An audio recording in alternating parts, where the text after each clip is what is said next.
Hello and welcome to our weekly commodity market outlook with me Neel Mani Sen. Last week की यदि बात करें तो कमोडिटी मार्केट के लिए मिला जुला ही रहा, जहां पर सभी कमोडिटीज में हमें एक साइडवेज टू डाउन साइड का ट्रेंड देखने को मिला है। सिर्फ क्रूड ऑयल को यदि छोड़ दें, क्योंकि वहां पर हमें लगातार 3 हफ्तों से एक तेजी का ही रुझान देखने को मिल रहा है। क्रूड ऑयल की इस तेजी के पीछे का कारण क्या है, हम इसे आगे डिस्कस करेंगे। आने वाले हफ्ते में प्रीशियस मेटल्स की यदि बात करें तो कुछ यहां से हमें बड़े मूव देखने को मिल सकते हैं दोनों प्रीशियस मेटल्स में, क्योंकि ये दोनों ही प्रीशियस मेटल्स अपने near two important support levels के आसपास ही ट्रेड करते हुए नजर आ रहे हैं। तो अब हमें टेक्निकली यहां से एक अच्छा बाउंस बैक देखने को मिल सकता है, या फिर ये भी हो सकता है कि यहाँ पर अभी कुछ समय और ये एक्सपेंड करें और हमें अगला हफ्ता भी कंसोलिडेशन के रूप में ही देखने को मिले। इस हफ्ते यदि बात करें तो कई इंपॉर्टेंट इकोनॉमिक नंबर्स आने वाले हैं जो कि ग्लोबली आएंगे। जैसे कि यूएस की तरफ से यदि बात करें तो आईएसएम मैन्युफैक्चरिंग पीएमआई के नंबर्स हैं, जोल्टस जॉब ओपनिंग्स के नंबर हैं, आईएसएम सर्विस पीएमआई के नंबर्स हैं और नॉन फर्म एम्प्लॉयमेंट चेंज के नंबर के साथ ही एफओएमसी के मीटिंग मिनट्स हैं और जेरम पॉवेल की इंपॉर्टेंट स्पीच भी रहेगी। चाइना की तरफ से यदि देखें तो मैन्युफैक्चरिंग पीएमआई और यूरोप में यदि देखें तो ईसीबी के प्रेसिडेंट लेगार्ड की स्पीच है जो कि इंपॉर्टेंट रहने वाली है। टेक्निकली अगर बात करें तो इस हफ्ते प्रीशियस मेटल्स में हमें लेवल वाइज ट्रेडिंग होते हुए नजर आ सकती है, जहां पर हमें सेल ऑन राइज के अप्रोच भी देखने को मिलेंगे, वहीं पर बाय ऑन डिक्लाइन के अप्रोच के साथ भी काम किया जा सकता है। तो बोथ साइड के अप्रोच रहेंगे तो लेवल वाइज ट्रेडिंग करें। यहाँ पर एडवाइस रहेगी कि इंपॉर्टेंट सपोर्ट लेवल के आसपास है तो अपना रुझान बाइंग की तरफ ज्यादा रख सकते हैं। फॉर नेक्स्ट वीक गोल्ड के लिए एक इंपॉर्टेंट सपोर्ट लेवल जो है वो 70,000 के आसपास है। वहीं रेजिस्टेंस की यदि बात करें तो यहाँ पर रेजिस्टेंस 72,900 पर इंपॉर्टेंट रेजिस्टेंस है। सिल्वर में यदि सपोर्ट की बात करें तो 87,000 के आसपास इंपॉर्टेंट सपोर्ट लेवल है। वहीं रेजिस्टेंस यदि देखें तो 92,000 पर इंपॉर्टेंट रेजिस्टेंस है और यदि ये हाई साइड में क्रॉस होता है देन फिर हमें 94,000 तक के लेवल भी देखने को मिल सकते हैं सिल्वर में। चलिए आगे बढ़ते हैं और यदि एनर्जी पैक की बात करें तो क्रूड ऑयल में स्पेशली हमें देखें तो लगातार 3 हफ्तों से हमें एक तेजी का ही रुझान देखने को मिल रहा है। इसके पीछे का मेन रीजन अभी जो निकल करके सामने आ रहा है वो इजराइल और लेबनान के बीच में जो टेंशन चल रही है उसी की वजह से हमें क्रूड ऑयल के प्राइजेस में लोअर लेवल पर सपोर्ट आते हुए नजर आ रहा है और ये एक तेजी का ही कारण बना हुआ है।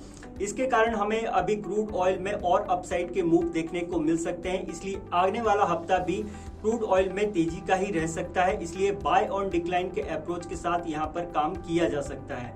वहीं नेचुरल गैस की यदि बात करें तो नेचुरल गैस में लगातार ये तीसरा हफ्ता है, जस्ट अपोजिट है क्रूड ऑयल के। लगातार ये तीसरा हफ्ता है जहां पर हमें करेक्शन देखने को मिल रहा है और ये करेक्शन थोड़ा सा और गहरा सकता है, क्योंकि अभी नेचुरल गैस में यहाँ पर और जगह बाकी है।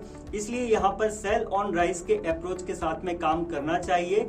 तो डाउन साइड में अभी यहाँ पर अगर नेचुरल गैस में देखें तो 200 तक के लेवल भी देखने को मिल सकते हैं।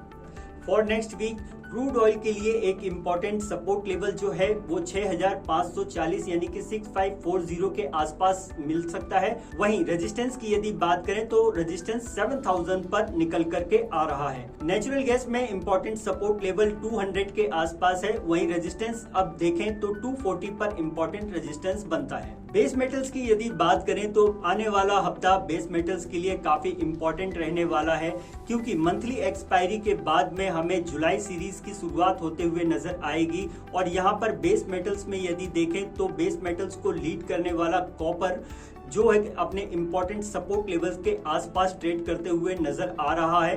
तो यहाँ से हमें एक अच्छा बाउंस बैक देखने को मिल सकता है कॉपर में, एल्युमिनियम में।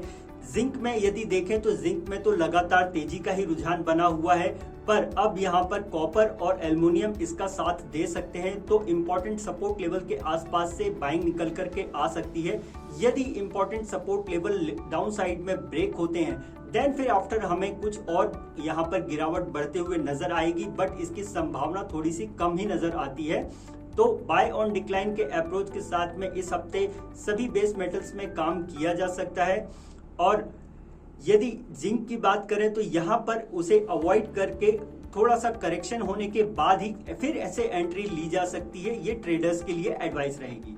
आने वाले हफ्ते में बेस मेटल्स के लिए यदि बात करें तो चाइना की तरफ से मैन्युफैक्चरिंग के नंबर आने हैं, साथ ही यूएस में यदि देखें तो फेड के मीटिंग मिनट्स हैं, और यूरोप में यदि देखें तो ईसीबी प्रेसिडेंट लेगार्ड की स्पीच है जो कि सभी बेस मेटल्स के लिए इंपॉर्टेंट रह सकती है। तो यहाँ पर बिल्कुल अपनी नजरें बनाए रहनी चाहिए क्योंकि इनका इम्पैक्ट हमें जरूर बेस मेटल्स में देखने को मिल सकता है। फॉर नेक्स्ट वीक सभी बेस मेटल्स के इंपॉर्टेंट सपोर्ट एंड रेजिस्टेंस की यदि बात करें तो कॉपर के लिए एक इंपॉर्टेंट सपोर्ट लेवल जो निकल करके आ रहा है वो 830 के आसपास है।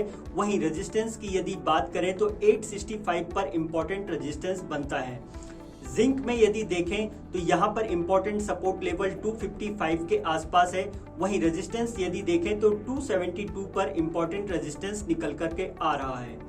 एल्यूमिनियम में यदि इंपॉर्टेंट सपोर्ट की बात करें तो 227 बहुत ही पास में है, पर ये लेवल यदि जाता है तो 223 के आसपास इंपॉर्टेंट सपोर्ट लेवल बनता है।